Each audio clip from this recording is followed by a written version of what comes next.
The fight against an admiral is underway. Hello One Piece enthusiasts, I'm the One Piece nerd, and today let's talk about One Piece chapter 1091. Chapter's been out for a couple of days.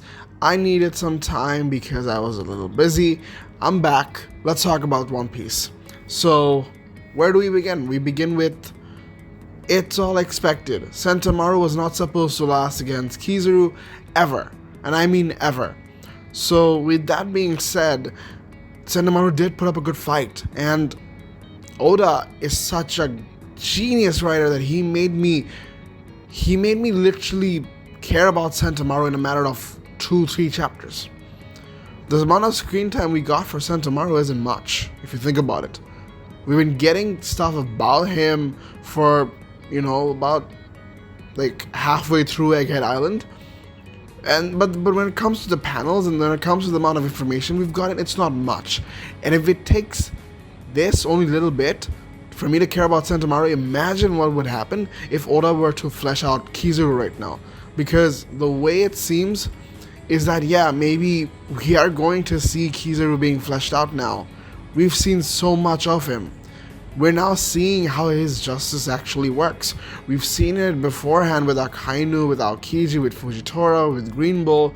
Green Bull wasn't that interesting. Fujitara by far was the most amazing I've ever seen. Akainu, of course, being pure absolute justice.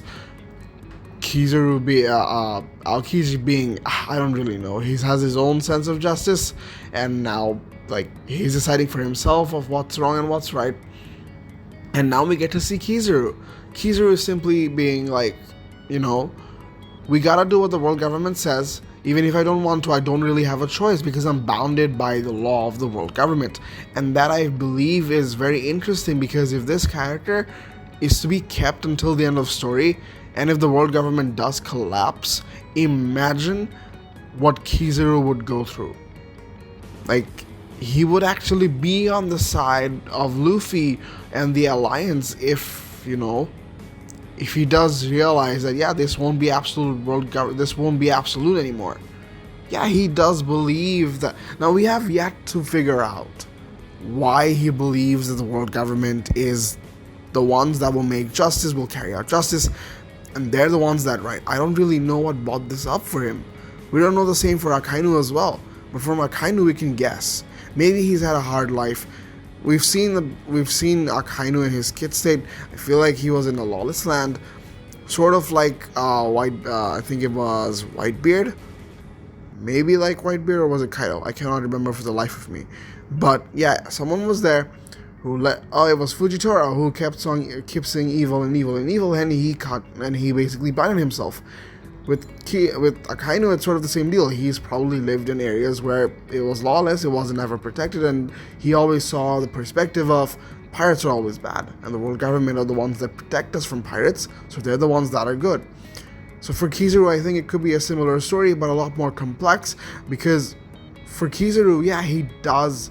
We've seen Kizaru go through a phase where he has to face off against an old friend who he's known for a very long time and has to fight him even if he doesn't want to. And I think his orders were to eliminate any obstacles in his way.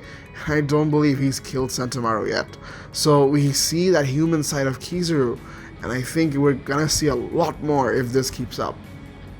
Now, as for the chapter in and of itself, I think it was mostly focused on the relationship of Kizaru and Sentomaru, but of course, building us up for the hype of Luffy versus Kizaru. This battle is just the starting, and I'd like to believe that this will go on for quite a long time. We know that the Gorosei can fight, and I believe that's the escalation of danger when the fight between Luffy and Kizaru will be over. I think this is the time, this is about the right amount of time where we get to see Luffy fight off against an admiral, full-fledged admiral, in full power, and this is going to be insane. And now, I'm not saying that this will be hard for Luffy, I'm not saying this will be easy either, but what I am saying is, this is going to be a dragged out battle, just the way I thought after the Marines started invading. I did say at first that Egghead Island was going to be at this climax, nothing much going to come out of this. But from the looks of it now, with the battleships, with Blackbeard interfering, we have an admiral, we have a Gorosei who can actually fight now.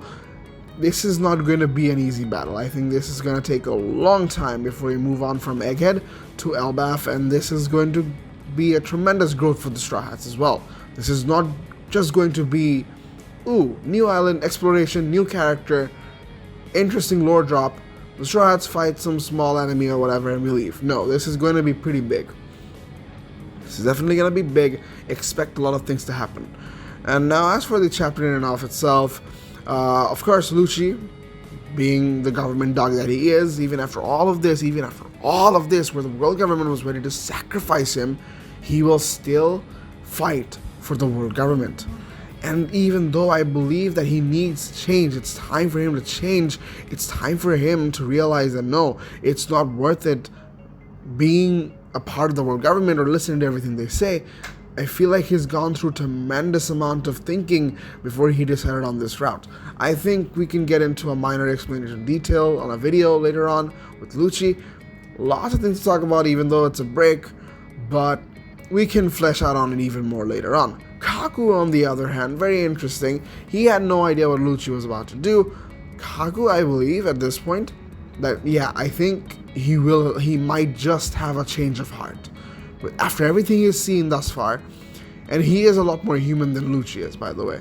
Luchi is the most inhuman character I've seen in One Piece when it comes to being a part of the world government. He doesn't even think, like, he doesn't even have a sense of justice.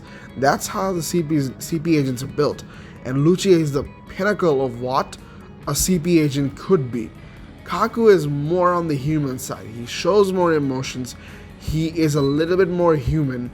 And I'd like to believe that, yeah, maybe we are going to see a little bit of a more human side from him, and we're going to see some sort of a development or some sort of a change in side or some sort of a contemplation within Kaku, and that would make us sort of feel for him a little bit more.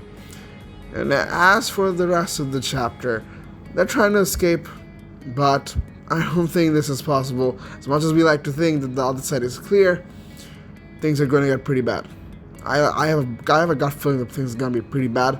And, well, that's it for the video. I'm going to get in depth into what the Luffy and Kizaru fight could be like.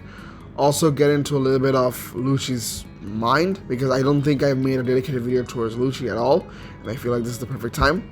So look out for that. If you guys enjoyed, make sure to like and subscribe. Let me know what you think about the chapter down in the comments below. Until next time, peace.